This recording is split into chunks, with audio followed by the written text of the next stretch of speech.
Welcome to The Next Track, a podcast about how people listen to music today. I'm Doug Adams. And I'm Kirk McElhearn. Hello, and thank you, as always, for giving us your listening time. This is episode number 83 of The Next Track. As regular listeners to this podcast know, we frequently like to talk to guests who help us better understand how the music we listen to is made. Well, when composers make music these days, composers and arrangers and copyists, they use what's called score writer software or music notation software. Daniel Spreadbury is the product manager for scoring for the score writer application called Dorico from Steinberg, which, as you may know, is a well-known music software company. And Daniel Spreadbury joins us today. Daniel, it's great to meet you, and it's great to have you on the show. Thanks very much for having me. Daniel, you were involved in the original Sibelius scoring app some time ago, weren't you? Yeah, that's right. I actually found myself working on Sibelius pretty much after I graduated from my music degree. I was working as a singer at the time. I got my music degree, and then I became a singer. And to cut a long story short, I was a starving singer because singers don't make a huge amount of money.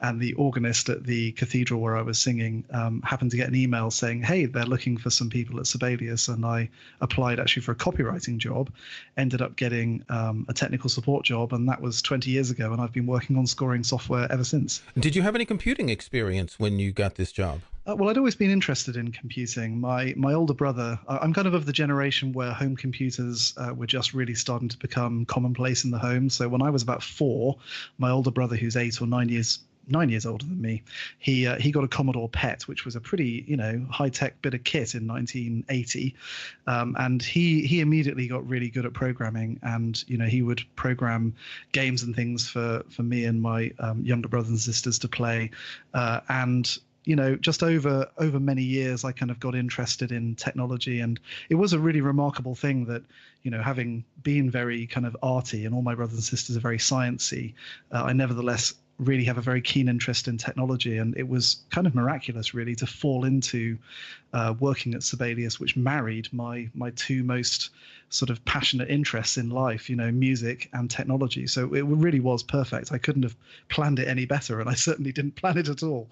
Was Sibelius developed in the UK? Absolutely, yeah. So the company was founded by a pair of twin brothers called Ben and Jonathan Finn, who had started working on it while they were still at school. And they both basically gave up their PhDs, or one was doing a PhD, the other doing a DPhil, because they were Oxford and Cambridge. They kind of went up through school together, and then they went to Oxford and Cambridge separately. And they gave up on their doctorate work to found Sibelius in 1993. And the first version of Sibelius was for the Acorn computers, which were very big here in the UK, but not really anywhere else in the world. And of course, funnily enough, the successor to all the Acorn computers that now everybody has in their pocket today is the ARM processor. That's right. Of course, that was all grown out of the same British technology scene. So, yeah, they founded the company in 93, and they marketed the Acorn version for about 5 or 6 years. And I joined the company just literally a couple of months after the first Windows version of Sibelius came out, and before the Mac version came out in 99. And it was a really exciting time. The company was growing fast, having the Windows and then the Mac versions really opened up new markets, and it was a great place to work. And most of us who are working on Dorico now were the people who Ben and Jonathan hired to work on Sibelius around that time. Several of my colleagues have been working together with me for, like I say, nearly 20 years now. But this is a different company, right? Because Sibelius is now owned by Avid. That's right. So Ben and Jonathan were looking for a while to kind of do other things. By the time they actually sold Sibelius to Avid in 2006, they'd been working on it pretty much for 20 years. Obviously, only 10 of those or 13 of those years with an actual sort of company, and before that, it was more like their sort of hobby or perhaps even their obsession. And yeah, they had been looking for a while to kind of go off and do other things, and they also wanted to find a company that could take Sibelius on to a new stage of growth. And at the time, it was actually DigiDesign rather than Avid, because back then the different companies that were owned by Avid were kind of operated more or less separately. And DigiDesign, of course, makers of Pro Tools and, a great legacy of technological innovation. They wanted our scoring technology. They wanted our reach into education. So it really seemed like a good fit at the time. And for a while, I think it was. But Avid did go through, and perhaps arguably is still going through, some sort of slings and arrows of corporate fortune. You know how these things can be rather turbulent. And after about 3 years after the acquisition happened, they basically decided to kind of realign the company in a fairly aggressive way that resulted in a lot of layoffs and restructurings and all these sorts of things. And many of us on the team survived each of those rounds for quite a few times, but eventually in the summer of 2012, finally the axe fell on us as well, and our office in London was closed. And the plan at the time was to then move the technology, the development of Sibelius offshore, which was something that Avid was doing a lot of at the time. I think they've probably moved a lot of their development back onshore now. You know how these things go. It's kind of, it ebbs and it flows. But at the time, that was what they wanted to do. And so, yeah, those of us who were left in the Sibelius team were given the chance to seek employment elsewhere, shall we say. And very fortunately for us, Steinberg, who are another great company with a great legacy of technological innovation, really. Cubase, of course, is now best part of 30 years old. Steinberg itself is, I think, now 34 years old, maybe 35 years old, and invented not only things like the first sequencer like Cubase on the Atari ST, but also VST technology that people use. So all the music that we hear these days that is producing using all of these incredible sounds that are either synthesized by the computer or recordings of sampled sounds and things, all of those really have come about because of technology like VST, which Steinberg invented in the 90s. So it was really, and it's funny, one of my colleagues, James, said that there were probably really only two companies that he would ever want to work for. One was Sibelius and the other was Steinberg. And so for us to then get picked up by Steinberg, whose products many of us already used, it was really just an incredible turnaround for us and for the whole team. I'm looking at the Wikipedia page for Sibelius, and every once in a while I like to see these little nostalgic sentences, such as, the program was released to the public in April 1993 on 3.5-inch floppy disk. It required considerably less than 1 megabyte of memory. It needed only 548K for a 33-page symphonic score, for example. Those things have changed a lot, haven't they? They surely have. Yeah, I mean, Jonathan was really a whiz when it came to all of the original Sibelius code was written in assembler on the Acorn RISC PC architecture, and they would absolutely sweat over every single byte in terms of packing the data in to make it ever more efficient, because we didn't have these mega powerful computers and fast connections. One of the things that we used to say early in Sibelius for Windows' life is like, all of Bach's works would have fit comfortably on a floppy disk, on a 1.4 megabyte floppy disk, with plenty of room to spare, to be honest, and that was really testament to the ingeniousness of having to come up with these incredibly efficient solutions for making hardware that, today, I'm sure that the iPhones we have in our pockets today are orders of magnitude more powerful even than the RISC PCs that Ben and Jay were working on in the 90s.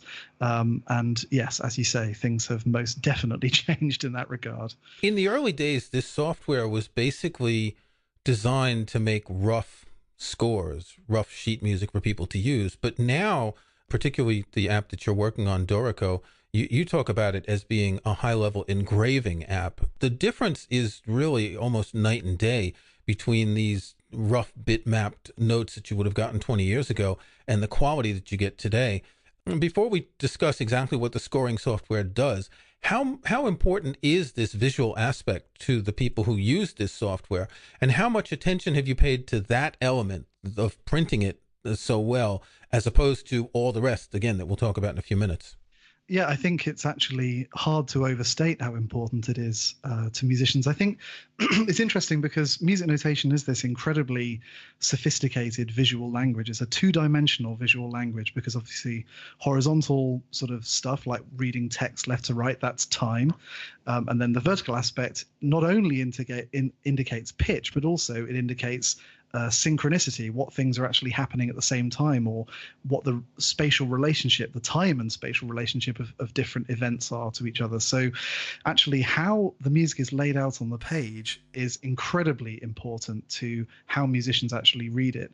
And certainly when I was growing up, I'm not old, but I'm old enough that when I was growing up, all the music I was playing in school, when I was learning my cello, when I was learning piano, was not produced on the computer. It was produced by human beings using manual methods like engraving onto plates of metal, where they literally had punches like little chisels, and they would hammer the symbols into the metal in reverse, which made it even more incredible, because of course everything had to be done in reverse image, and then it would be printed lithographically afterwards, or it was stenciled. Halston here in the UK would use, they would do double size stenciling, so you'd have, in a treble clef would require 2 stencils, and you'd have to carefully brush the ink through the stencil, and again that all had to be planned out by hand, or it would be sent off to be hand copied overseas by people who had the most incredibly precise penmanship that meant that every note head would somehow be exactly the same shape. I don't know if you've ever tried to write music, but all through my undergraduate life, I was writing music by hand, didn't do it on the computer, and my penmanship is dreadful. And some of these things that you would see, you would not believe that they were done by hand. But there is a certain look to music that's been prepared by humans, whichever method it is that's been used, whether it's a combination of lettering and stenciling, or whether it's engraving, or whether it's even orthography. You can still see a certain amount of human warmth and almost sort of imperfections in the way that it's done. But when it's done really, really well, musicians can just read it without really knowing why everything just kind of flows. And I think that's something that computer engraving, not because the people who worked on tools like Finale or Sibelius or the previous generation of tools didn't recognize it as important, but rather that it's actually very difficult to kind of algorithmically work out what are the details that make a particular phrase or a particular tune or a particular rhythm easier or more difficult to read. And so we spent a huge amount of time not really studying, certainly not what we had done previously in Sibelius and not what other computer programs do, which, when you think about it, are really a blip in this history of printed music that stretches back to the beginning of the 16th century. Petrucci was around in about 1500. That was when really music started being mass printed, not very long after Gutenberg had come up with the printing press more generally. So we've got this effectively 500-year tradition of printed music and the evolution of all of these conventions.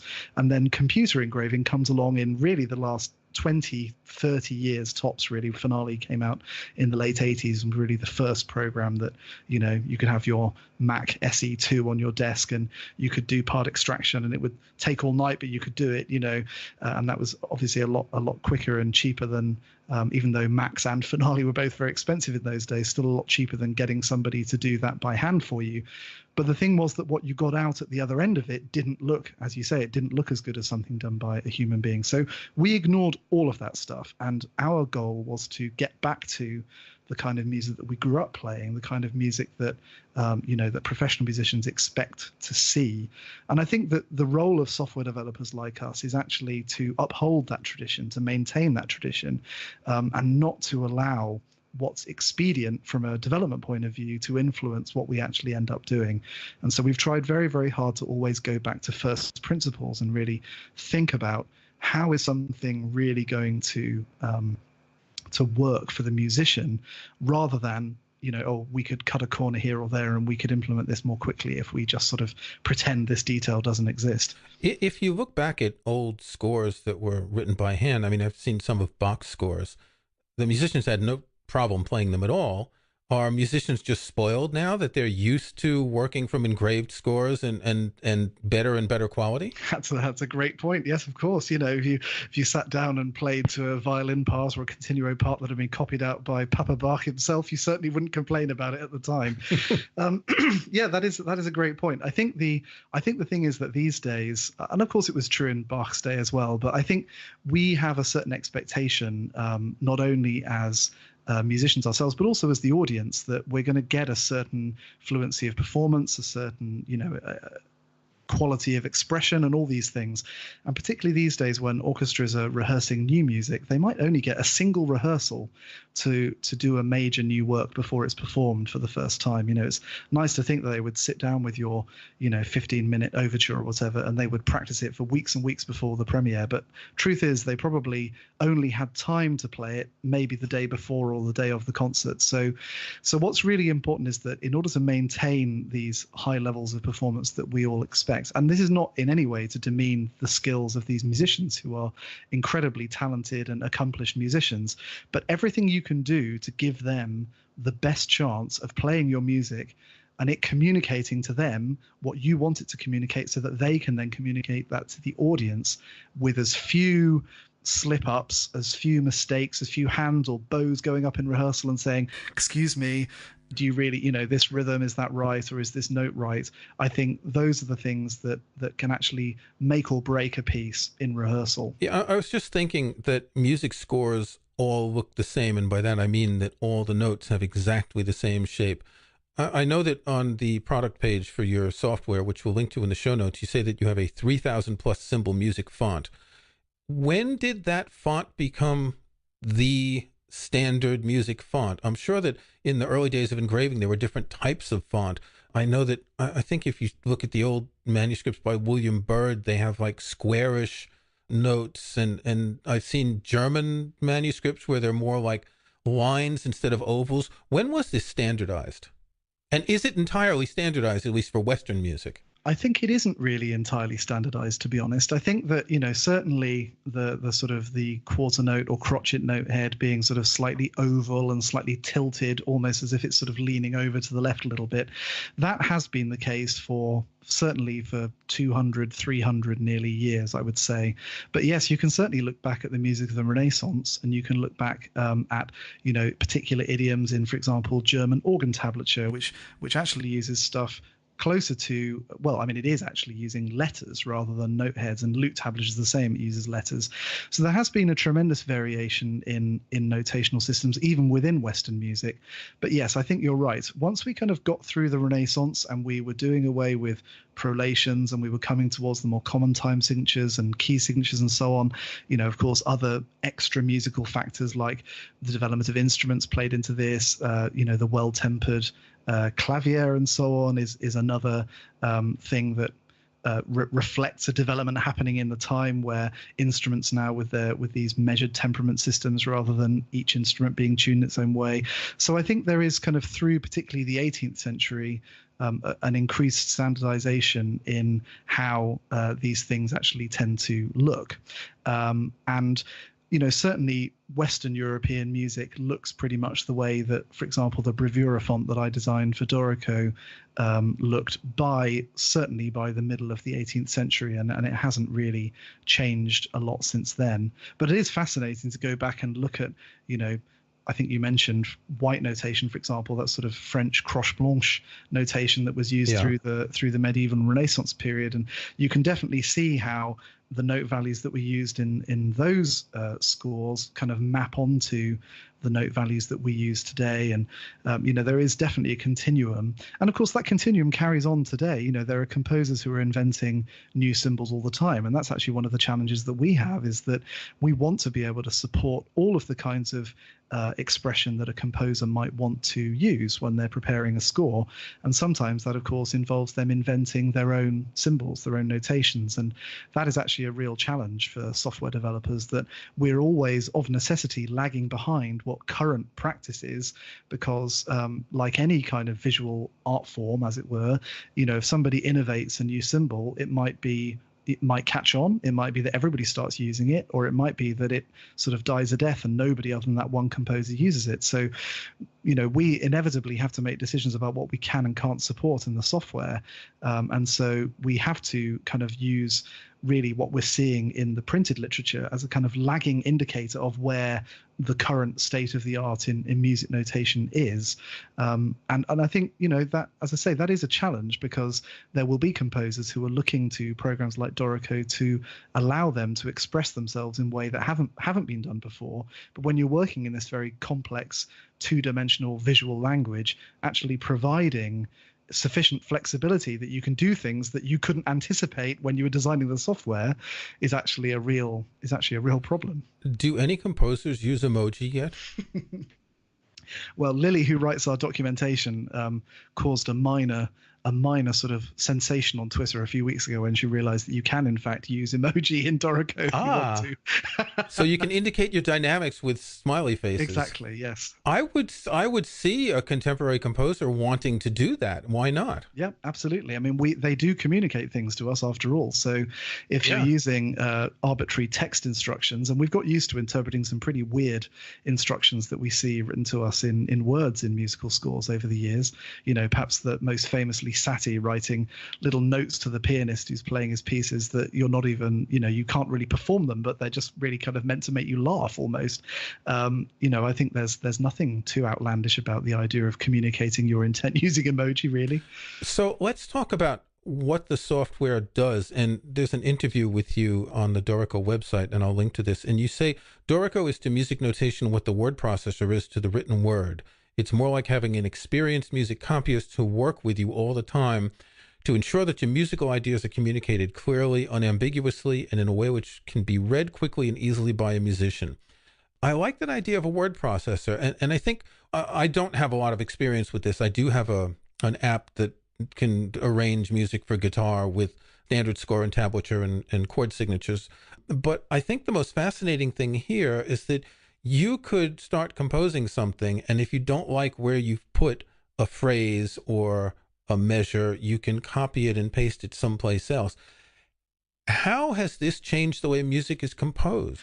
Well, I think that's a huge development, really. I think that, I think it's sort of akin to what desktop publishing did for the production of people doing their own magazine layouts and newspaper layouts and things. It's a great democratizing force, being able to effectively unlock this almost secret knowledge that you have to learn through years of learning an instrument and then learning how to read and music theory and all these things. It sort of unlocks that and makes it much, much easier to get started. Of course, it doesn't mean that the tool is going to, just like a word processor can't help you to write a good novel, the ideas have still got to come from you. You've still got to choose the words, etc. If you've got that creative impulse, then the software can actually help you to work more efficiently and to get it out. So I think that it's probably true to say that because of the wide availability of software like Dorico and also free ones that you can find, these days you can even run in your browser on your phone or on your iPad, or free ones that you can download, open source programs and so on.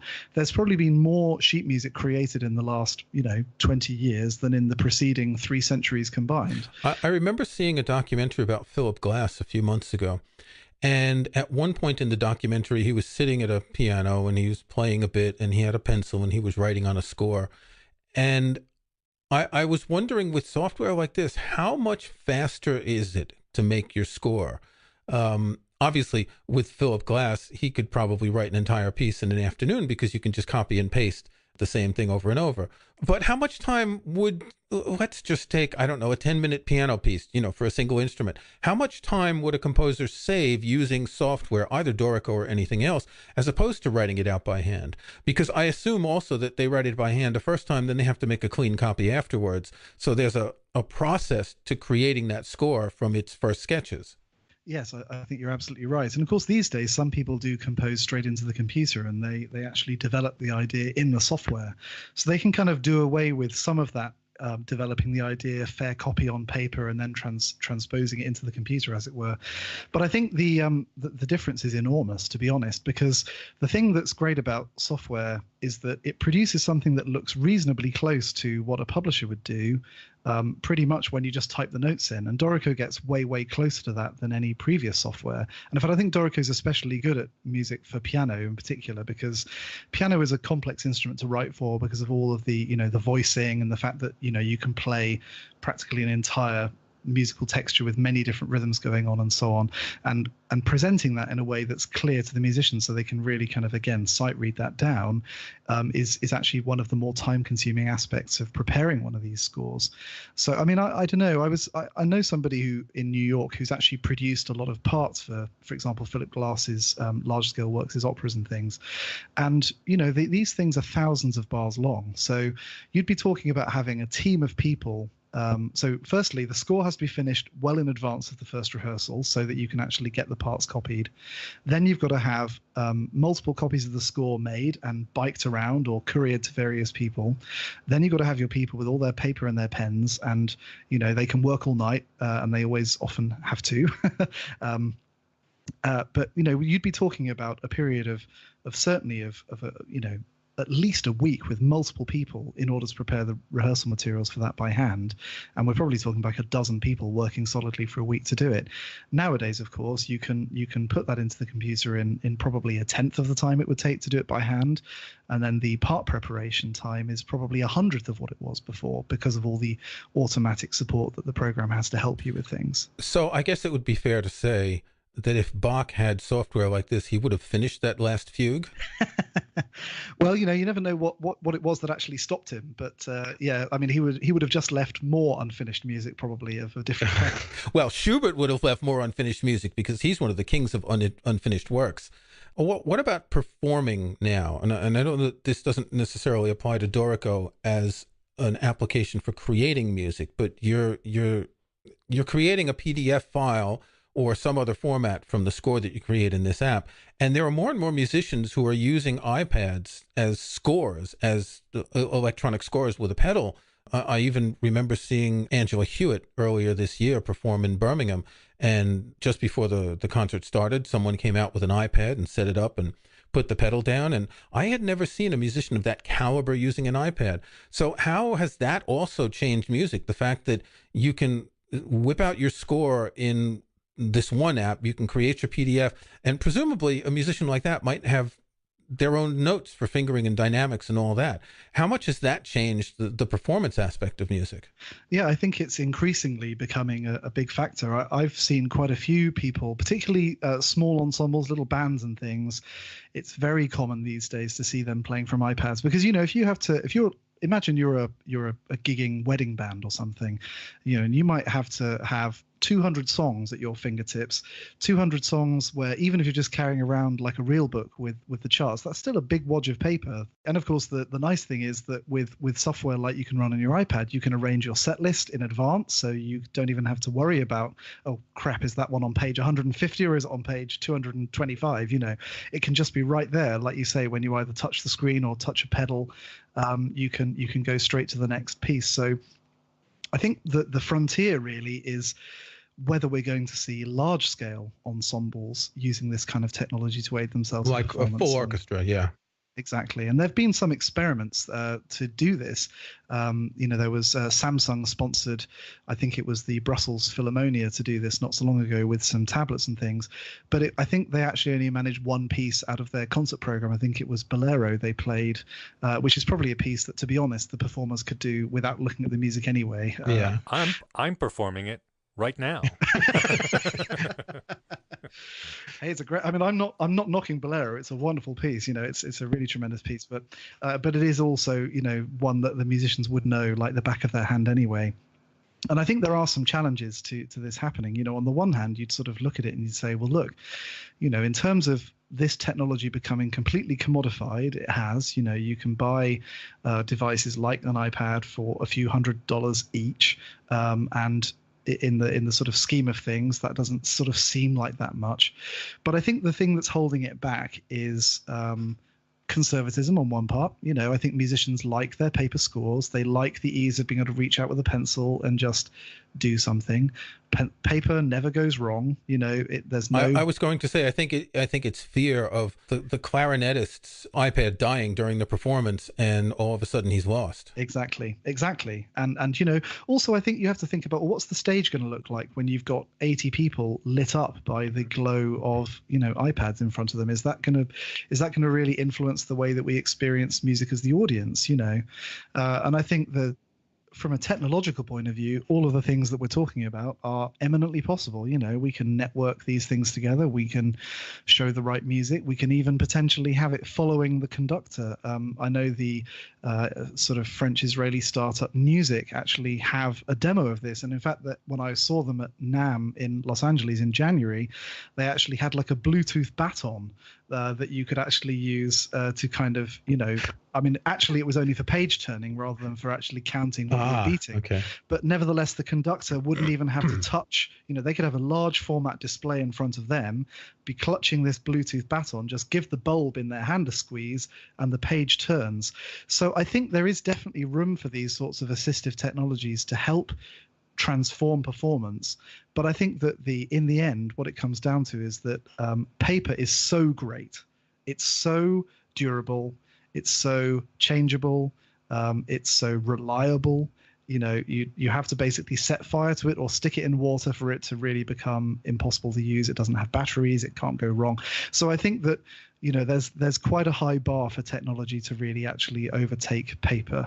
I think where we see our role with what we're doing with Dorico is to, you know, to facilitate all of these different things. So yes, you can take a PDF out of Dorico or you can print to paper, you know, and Dorico actually spent quite a lot of time actually making the print workflow of getting things onto paper as smooth as possible, because when you're dealing with large scale works, which is where Dorico is actually pretty great in terms of, you know, we got some amazing features for queuing, you know, the score layout's pretty much completely automatic, all these things, you know, it's actually then you want to be able to get that stuff onto paper, organize it and get it onto the stands as quickly as possible. And of course that becomes even more important when you're dealing with things like, you know, recording sessions for films, TV shows, video games, those sorts of things where, you know, they need the paper and they need it now, and probably you only have an hour to print it and get it on the stand. Well, thank you very much, Daniel. That was fascinating. It's true that as music listeners and the occasional amateur performers that we don't really pay much attention to this.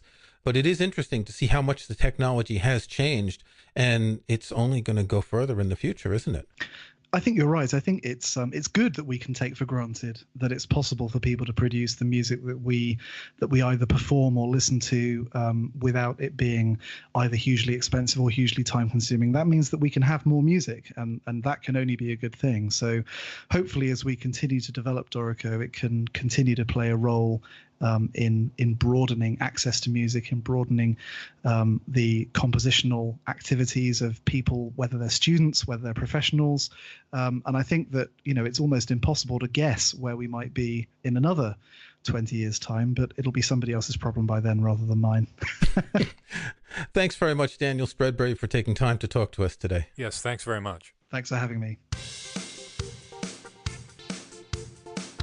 It is now time for us to present our next tracks. Kirk, what have you been listening to this week? This week I've been listening to Shakuhachi music. I love the Shakuhachi. It's this Japanese flute. You hold it the way you would hold, let's say, a clarinet or an oboe. It's made of bamboo, and you blow across how would I describe it? A bit that's sort of shaved, wedge shape, and you blow across it and you make a sound. It has 5 holes in it because the Japanese scale is generally pentatonic. And I just love the peace and the relaxing tone of this music. It's got this woody tone. It's obviously a woodwind instrument, but it's got this resonance, which is really attractive. And I've got a couple dozen albums of Shakuhachi music. I've loved this music for a long time. And I'm going to pick one which is by Stan Richardson. It's called Shakuhachi Meditation Music. There is a school of Shakuhachi music which is related to Zen Buddhism, and it's not used while people are sitting and meditating, but it is meant to be played in a meditative way. This is an album that's about 2.5 hours long. It's on 2 CDs if you buy it on plastic. I'll link to it on Apple Music. Some of these pieces are 10, 15, 18 minutes long. They almost sound like improvisations, but I don't think they are. I don't know enough about the music. I've seen some of the scores for this music. In fact, I'll put a link in the show notes to an image of a score, and you'll see how different it is from the type of score that we were just talking about. The scoring is very odd because it seems to be showing not only the notes, but the time in a different way than Western scoring does, and there's probably dynamics and all sorts of things. In any case, it's a very strange music, but it's very I don't want to say relaxing. It's reposing. It's the kind of music that can make you think. So my next track this week is Shakuhachi Meditation Music by Stan Richardson. Doug. I have two 10cc CDs. One is 10cc's Greatest Hits, and the other one is sheet music. Yes, the topic of today's program did suggest that to me. And I haven't gone back and listened to it in a while. I've been complaining over the past couple of months about music that I can't listen to, and I go back because I've been so burned out on it on radio. Well, 10cc is an example of a band that I am not burned out on. I really do like them. I've been listening to the Greatest Hits CD for quite some time. And this episode we've been doing on sheet music reminded me of the album, so I dug it out, and I'm going to listen to it. I used to listen to this quite frequently. It's one of the most consistent 10cc albums, and I think the band liked it too. This is their second album, and they were riding pretty high on the success of their first album, and I think they had the idea and the smarts to go in while they had the enthusiasm and record some exciting and fun songs. This is the album that has the Wall Street Shuffle and Silly Love on it, both of which were minor to reasonable hits in the United States and the UK. But there's a lot of other good stuff on it too, and there's an interesting story about how they recorded this album. While they were recording during the day, Paul McCartney was doing some production project in the evening, and they had said that some of Paul McCartney had rubbed off on them, and there's definitely something Beatlesque about a lot of their arrangements. But of course, 10cc tends to go a little bit over the top with a lot of their arrangements, and their very exciting and zany arrangements are very, very much a part of this album. I think that's one of the reasons I like it. Some critics have compared this 10cc album to some Frank Zappa music, believe it or not, because of the level of the complexity and the interesting vocal and instrumental things that they do. So that's what I'll be listening to. 10cc, sheet music, is my next track. This has been The Next Track, a podcast about how people listen to music today. You can find show notes and links to some of the things we talked about in this and other episodes at thenexttrack.com. There's also a contact form there you can use to send us comments. If you like the show, we hope you'll subscribe in iTunes or your favorite podcast app. And please think about giving us a review or rating. We'd appreciate that. I'm Doug Adams, and for Kirk McElhearn, thanks for listening. We'll talk to you next time.